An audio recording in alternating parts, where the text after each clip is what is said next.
This is Inside the Raptors Cage. I'm Pierce Farrell, joined by my co-hosts Daniel and Daniel. We're here to talk about some things with the Raptors. The first, obviously, being the big one: Gary Trent picking up his $18.5 million player option to stay with the Raptors and wants to work on a long-term deal. And I am currently being assaulted by this light. But point being, what are your thoughts on this player opt-in?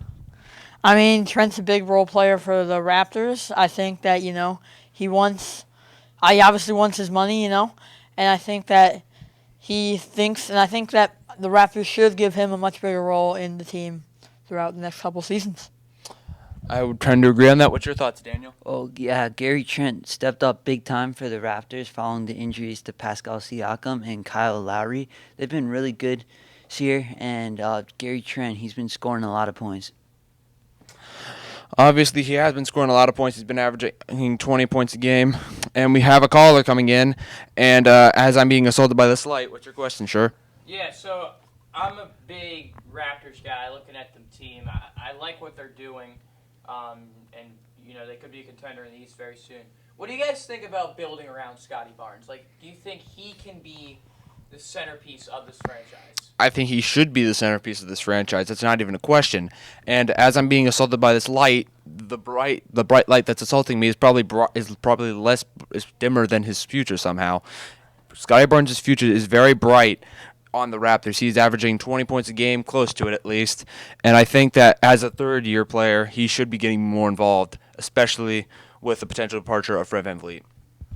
Yeah, Scottie Barnes, young guy, a lot of talent. I think that he has a bright future. And, the team's got a lot of potential. And, new coach, curious to see what happens with the team. Your thoughts on this, Daniel? Scottie Barnes, he's been really good, but I think the Raptors should consider trading him. I don't think he can be the centerpiece of this Raptors franchise with new rookies coming in. I just think Scottie Barnes does not have the scoring abilities. All right, and the second thing we want to talk about is Darko Rajakovic's plan to retool, not rebuild, build around a new piece potentially. Who do you think could be a trade candidate for these new pieces, such as the third pick and Anthony Simons, as rumors have been stated? I know Simons has been a solid role player, and teams have been known to succeed with a lot of depth. The third pick, that's a potential franchise player, a guy like Brandon Miller or Scoot Henderson, whichever one the Hornets likely don't take.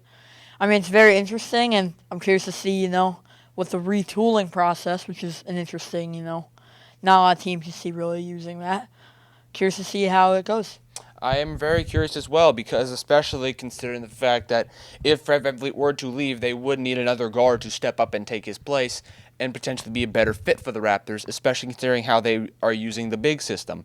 Your thoughts on this rumors of trading people to the Blazers for these two pieces?